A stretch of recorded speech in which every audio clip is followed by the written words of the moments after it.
चल रहा है। कम से कम अदर ढंग का एक आईटीआई की जरूरत होनी चाहिए। नर्सिंग कॉलेज की जो है यहाँ पर जो घोषणा हो चुकी है, तमाम चीजों को लेकर तो क्या ITI क्या क्या चाहिए मुंगेली को? ITI के हो चुका है, जमकर ITI हो चुका है और मेडिकल कॉलेज के लिए शासन द्वारा प्रयास किया जा रहा है।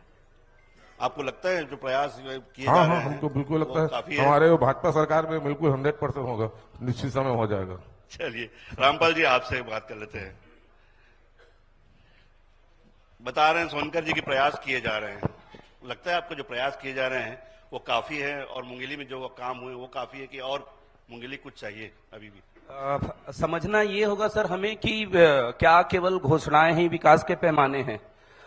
देखना ये होगा कि धरातल पर काम कितना हो रहा है। धरातल पर अगर काम हो रहा है तो मैं मानता हूं कि हाँ, हमारे मुंगेली जिले में विकास हो रहा है। लेकिन जिस प्रकार से आपने बात कही मेडिकल कॉलेज को लेकर के भी, कि 2 साल पहले मेडिकल कॉलेज की घोषणा होती है और इवन हम देखते हैं कि विधानसभा में संकल्प पारित होता है और संकल्प पारित होने के बाद भी काम उस गति से हो नहीं पाता। तो कहीं ना कहीं हम यही कहेंगे कि घोषणाएं होने के बाद भी विकास की जो रफ्तार पकड़नी चाहिए मुंगेली में, वो कहीं दिखाई नहीं दे रही है। आप तो व्यापार जगत से आते हैं, खासतौर पे अगर मुंगेली और पूरे आसपास की देखें, व्यापारी को एक बड़ी जो है वो चिंता रहती है, शिकायत रहती है परिवहन सुविधाओं को लेकर के। परिवहन सुविधाओं के में सड़क भी जोड़ लीजिए आप, जितने भी टोल हैं वो भी जोड़ लीजिए आप, उस पर आपका नजरिया जानना चाहिए। बिल्कुल, मैं मानता हूं कि सड़क केवल आवागमन का साधन नहीं है। सड़क जो है वो विकास का आधार होता है और जब तक आधार ही मजबूत नहीं होगा तो व्यापार कैसे मजबूत होगा। हम देखते हैं कि मुंगेली एक कृषि प्रधान जिला है और कृषि प्रधान जिला होने के बावजूद अगर मुंगेली में कुछ इस प्रकार के चाहे वो फूड यूनिट्स हो या कोल्ड स्टोरेज हो या अन्य ऐसे खाद्य चीजों को लेकर प्रोसेसिंग जो यूनिट है वो नहीं लग रहे हैं, तो कहीं ना कहीं हम देखते हैं कि मुंगेली में केवल राइस मिल्स हैं, उसके अलावा आप देखेंगे कि कोई बड़े यूनिट मुंगेली में है नहीं। जबकि हम यहाँ देखते हैं मुंगेली एक ऐसा क्षेत्र रहा है सर कि आज छत्तीसगढ़ को बने लगभग 25 साल हो गए और छत्तीसगढ़ बनने के पहले जब मध्य प्रदेश था तो मध्य प्रदेश के समय भी मुंगेली का प्रतिनिधित्व उस समय होता था।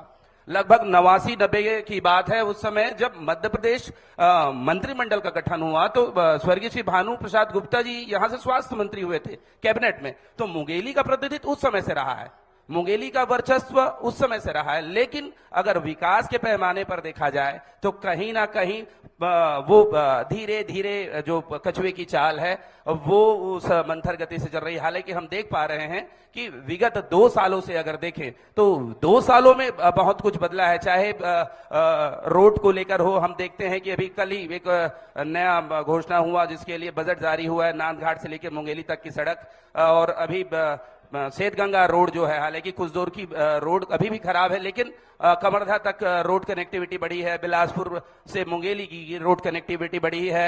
आप देखेंगे कि मातृ शिशु अस्पताल या 500 ओपीडी और 100 बिस्तर का अस्पताल, तो कुल मिलाकर देखेंगे तो विकास थोड़े बहुत हो रहे हैं लेकिन जो रफ्तार है वो नहीं हो रहा है। कबीर जी ने एक दोहा के माध्यम से कहा था कि धीरे धीरे रे मना धीरे से सब होए और माली सींचे 100 घड़ा ऋतु आए फल होए। तो वही है कि समय का इंतजार कर रहे हैं मुंगेली वासी।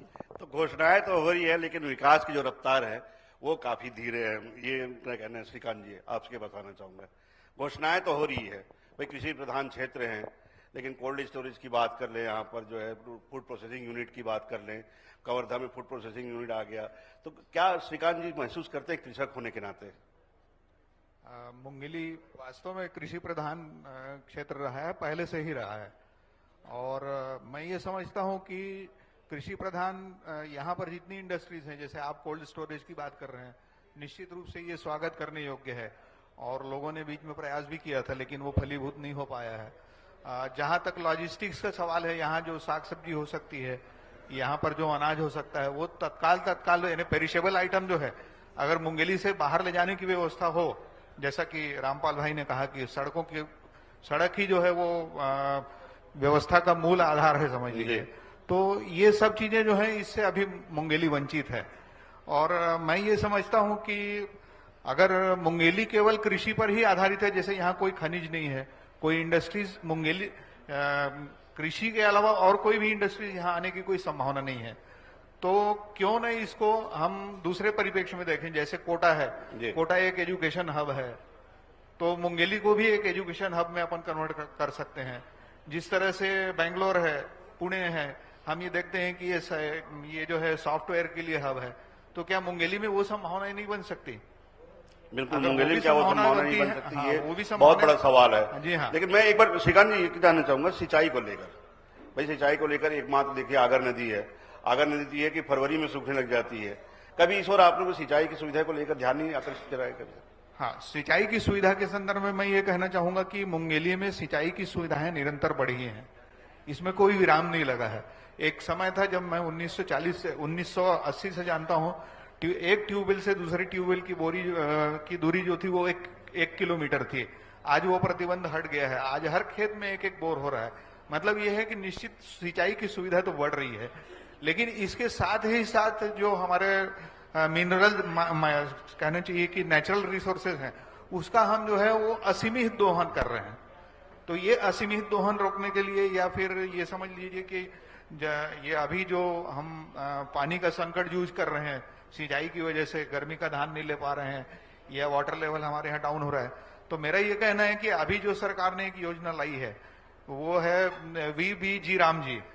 इस योजना में बहुत सारी फ्लेक्सिबिलिटीज उन्होंने दी हैं, और उस फ्लेक्सिबिलिटी में मैं ये समझता हूं कि रोजगार उन्मूलक काम भी गांव में करने हैं। तो क्या गांव के युवाओं को बोरवेल रिचार्ज का काम, उसकी ट्रेनिंग, उसमें उनको निपुण बनाया जाए, उनको एजेंसीज के रूप में सामने लाया जाए, और जितने भी किसान हैं ट्यूबवेल धारक हैं उनके सारे ट्यूबवेल जो हैं उसको बोरवेल रिचार्ज के में भी कन्वर्ट किया जाए, और नए बोरवेल खनन के लिए तभी अनुमति दी जाए जब वो बोरवेल रिचार्ज यूनिट बनाए। तो बिल्कुल, एक बहुत बड़ा महत्वपूर्ण पॉइंट जो है आपने उठाया, ये कम से कम युवाओं को इससे एक तो रोजगार मिलेगा बिल्कुल युवाओं को, और दूसरा ये है कि जो आज हम पानी की समस्या जूझ रहे हैं, वाटर लेवल हमारा डाउन हो रहा है, ये वाटर लेवल ऊपर आना चालू हो जाएगा। और ऐसे प्रयोग हमारे ही राष्ट्र में कई जगह हो चुके हैं। श्रीकांत जी, रोजगार की आपने बात की, अगर हम पूरे छत्तीसगढ़ में देखें तो जो एक अनुपातिक जो है निकाला जाता है जो पायदान पे, तो आपका मुंगेली जो है बेरोजगारी के मामले में 8वें नंबर पे है। क्या कहेंगे, इतनी बेरोजगारी? हाँ, बेरोजगारी है, निश्चित है, क्योंकि उसका कारण यह है कि कृषि को आज का युवा जो है वो रोजगार का साधन नहीं बनाना चाह रहा है, कृषि से वो दूर हटते जा रहा है। और हमारी मुंगेली जो है वो विशेष रूप से कृषि आधारित है, तो इसलिए रोजगारी जो है, बेरोजगारी कृषि आधारित अगर उद्योग यहाँ पे लगाया जाए, कृषि आधारित जो रोजगार है अगर उसको जो है सृजन की अगर कोशिश की जाए, तो शायद ये जो पायदान है वो उसमें कहीं ना कहीं जो है आखिर ये जो ह्यूमन रिसोर्स है ये जाएगा कहाँ? बिल्कुल, या तो खाली रहेगा या फिर दूसरी जगह जाएगा, पलायन होगा इसका। बिल्कुल ठीक है। डॉक्टर विनय गुप्ता, मैं आपके पास आता हूँ। मेडिकल कॉलेज को लेकर काफी बात हुई, नर्सिंग कॉलेज को लेकर बात हुई। एक बड़ी जो है इंटरेस्टिंग बात सामने आई यहाँ पे कि सिटी स्कैन की यूनिट आ गई है, लेकिन मंत्री के उद्घाटन के इंतजार में पड़ी है, दूर खा रही है। कितनी सच्चाई है? हो सकता है क्योंकि एक्सपर्ट्स की कमी है, तो सरकारी संस्थानों में एक्सपर्ट्स काम नहीं करना चाहते। ये प्रॉब्लम तो मेडिकल कॉलेज में भी है, बिलासपुर में भी है, रायपुर में भी है। मशीन खरीदना बहुत आसान है क्योंकि उसके लिए पैसे देने पड़ते हैं, पर सही में एक्सपर्ट तैयार करना, और वो एक्सपर्ट जो कमिटेड हो, जो सरकारी संस्थानों में और सरकारी अस्पतालों में काम करना चाहें, वो आजकल बहुत कम मिलते हैं। मैं खुद भी 20 साल सरकारी अस्पताल में काम किया, उसके बाद रिजाइन कर दिया। मुंगेली में मेरा बचपन गुजरा, मुंगेली को मैंने बचपन से देखा, कोई आश्चर्य नहीं, बहुत विकास हुए, चीजें बहुत बेहतर हो गई। इवन मुंगेली का जिला अस्पताल में एक दिन घूमने गया तो मुझे ऐसा लगा कि मुंगेली का जिला अस्पताल हम जिस जमाने में बिलासपुर जिला अस्पताल में काम करते थे उससे भी कहीं अच्छा है। पर दुर्भाग्य की बात यह है कि हमारे पास अच्छे कमिटेड काम करने वाले डॉक्टर्स नहीं है। तो मशीनों का उपयोग करना या मशीन दे देना एक अलग चीज होती है, और सही में उसका जो फायदा जो है आम जनता को मिले, ये सही में कहीं भी नहीं हो पाया। स्वास्थ्य सुविधाओं के लिहाज से अगर आप, जो आपने कहा कि विकास तो हो रहे हैं, काम हो रहे हैं, जिला अस्पताल की बात आपने की, अच्छी बात है, लेकिन अगर स्वास्थ्य सुविधाओं के लिहाज से और स्वास्थ्य चिकित्सा शिक्षा के खासतौर पर मेडिकल कॉलेज को इंक्लूड करते हुए किस दृष्टि से देखते हैं, नजरिया के? मतलब मुंगेली क्या वाकई में जो रायपुर, बिलासपुर, जो रायगढ़, जो दंतेवाड़ा, बाकी जो स्थिति है, उन जिलों की तुलना में मुंगेली कहाँ बैठता है? मुंगेली भी वैसे ही है। मैं नहीं सोचता कि रायगढ़ में कोई बेहतर स्थिति है या कांकेर में कोई बेहतर स्थिति है। आप कितना भी सरकारी संस्थान खोल दें, लोगों का विश्वास ही नहीं रह गया है। वहां काम करने वाले चिकित्सकों की कमी है। हमने भी मेडिकल कॉलेज में जब पढ़ाई की, उस जमाने केवल 400 सीट हुआ करते थे पूरे मध्य प्रदेश में, और आज 2000 से ऊपर सीट्स हैं। पर न तो वहां शिक्षक है, न पढ़ाने वाले टीचर है, न उस किस्म से ट्रेनिंग है, न अस्पतालों में मरीज है। तो हमको ओवरऑल पूरा सब कुछ एक साथ सोचना पड़ेगा। अभी भी लोगों को आयुष्मान कार्ड से लोगों का प्रेफरेंस जो है वो सरकारी के बजाय प्राइवेट अस्पताल में जाके इलाज कराने में है। तो वो विश्वास और उस किस्म से काम करने वाले और उस किस्म से क्वालिटी कंट्रोल लोग जब हमारे पास नहीं रहेंगे, तब तक ये फायदा आम जनता को नहीं मिलेगा। लेकिन डॉक्टर साहब, ये बड़ा दुर्भाग्य नहीं कि पिछले 2 साल 3 साल हो गए, सालों बीत गए, केंद्र सरकार ने जमीन मांगी, जमीन तक मुहैया नहीं करा पाए मुंगेली मेडिकल कॉलेज के लिए। मेडिकल मुंगेली में हर चीज दान से बनी हुई है। सरकार के पास इतनी जमीन नहीं है। मेरे ट्रस्ट ने सैकड़ों एकड़ जमीन दान में दी है। यहाँ का सबसे पुराना जो कॉलेज है, स्कूल है, government school, more than 60 years old, वो भी दान से बना है। उसके बाद मेरे परिवार के लोगों ने यहाँ गर्ल्स स्कूल खुलवाया, वो भी दान के जमीन में बनी हुई है। कृषि को प्रोत्साहन देने के लिए 2008 में हमने अपने मेडिकल कॉलेज का दान देने वाला कोई नहीं मिला। मुंगेली में 2008 में कृषि महाविद्यालय के लिए हमने अपने ट्रस्ट से 30 एकड़ जमीन और 60 लाख रुपए दिया, तब कहीं जाके यहाँ कॉलेज खुला। और अभी भी मुझे अप्रोच किए कि अगर मेडिकल कॉलेज खोलना चाहे तो जमीन की जरूरत पड़ेगी तो देंगे क्या। मैंने सर स्वीकार किया, आप खोलिए, तो आप प्लानिंग तो करिए। अभी इतना बड़ा अपने पास डिस्ट्रिक्ट हॉस्पिटल है, उसके पीछे में जमीनें हैं, खुल जाएगा। खुलना कोई बहुत बड़ी चीज नहीं है, समय आएगा तो खुल जाएगा। हर साल 5 मेडिकल कॉलेज खुल रहे हैं, अगले साल 5 मुंगेली में भी खुल जाएगा, उसमें एक नंबर लग जाएगा। पर उससे कोई बहुत ज्यादा बेनिफिट पब्लिक को मिलेगा, मैं ऐसा नहीं सोचता।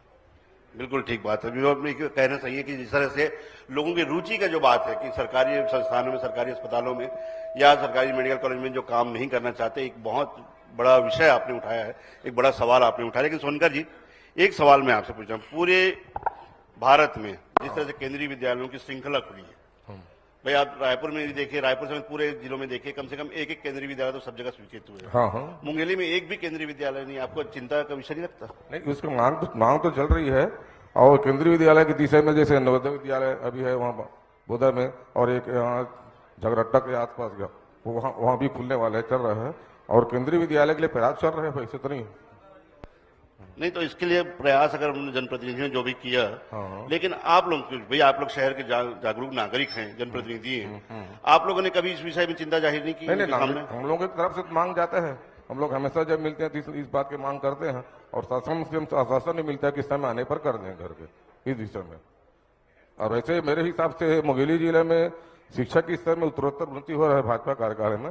जैसे हमारे कॉलेज में भी मुंगेली के आसपास में BEd DEd नहीं था, हमारे कॉलेज में BEd DEd हो गया है, और बी फार्मेसी डी फार्मेसी खुल गया है, LLB खुल गया है, BLLB खुल गया। इस तरह से मतलब भाजपा कार्यकाल में शिक्षा के क्षेत्र में लगातार विकास हो रहा है, एक मतलब सतत प्रक्रिया है मतलब।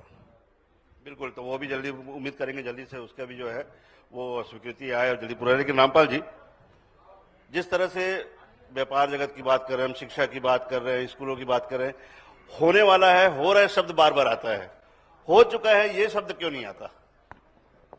मैंने पहले ही, उससे पहले आपने जब बातों को रखा तो मैंने कहा ही कि कहीं ना कहीं हम केवल इस बात के लिए दोषी शासन को या प्रशासन को नहीं कह सकते। आप चारों से जो एक दौर की बात हुई है जी, हर सवाल में यही आता है कि स्वीकृत हो चुका है, होने वाला है, हो चुका है, ये बना है पिछले 2 साल में या 5 साल में, ये जो जवाब है ये अभी तक नहीं आया। इसका नहीं, ऐसा नहीं है कि बना नहीं है। हमने जैसे कि कहा, मैंने अपने बातों में रखा कि मातृ शिशु अस्पताल बहुत अच्छे से संचालित हो रहा है। चाहे जिला अस्पताल के डॉक्टर साहब ने बात की कि जिला अस्पताल बिलासपुर से बेहतर जिला अस्पताल यहाँ। और रही बात, अभी आपने केंद्रीय विद्यालय की बात कही, हाँ मैं मानता हूं कि केंद्रीय विद्यालय का सैंक्शन बहुत पहले हो गया था, लेकिन उसके लिए आदेश पारित हो चुका है कि केंद्रीय विद्यालय जो है सत्र 2026-27 से इस बार संचालित होगा।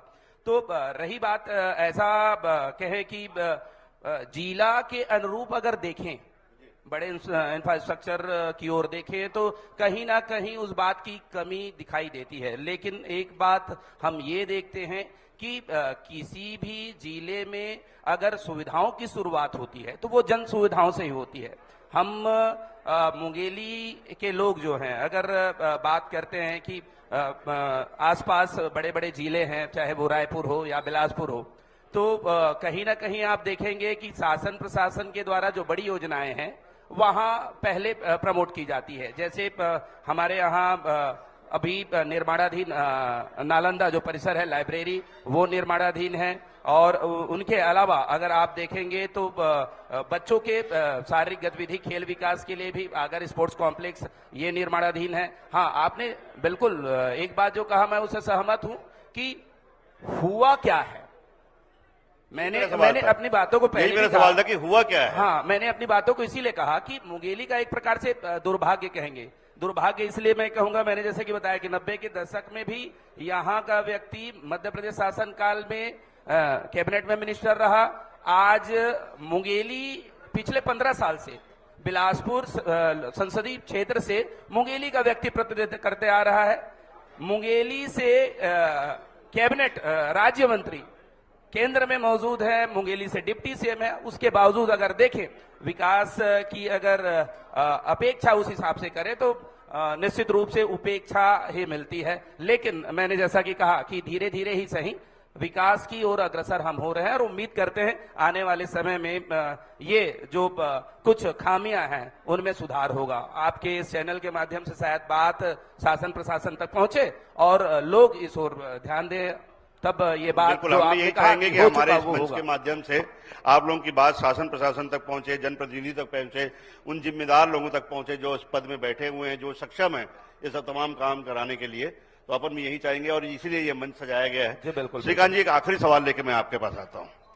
जैसे कि आपने कृषि आधारित उद्योग की बात कही, लेकिन साथ में दूसरी संभावना पर भी आपने बहुत अच्छी बात कही कि क्या केवल कृषि प्रधान अगर जिला है तो क्या केवल कृषि आधारित उद्योग ही होने चाहिए, दूसरे उद्योग नहीं? किस तरह के उद्योग की संभावनाएं देखते हैं आप मुंगेली में? देखिए, ऐसा है कि रॉ मटेरियल आना चाहिए कहीं से भी। ह्यूमन रिसोर्सेज तो मुंगेली में भरपूर है, लेकिन रॉ मटेरियल जो है वो बाहर से ही आएगा।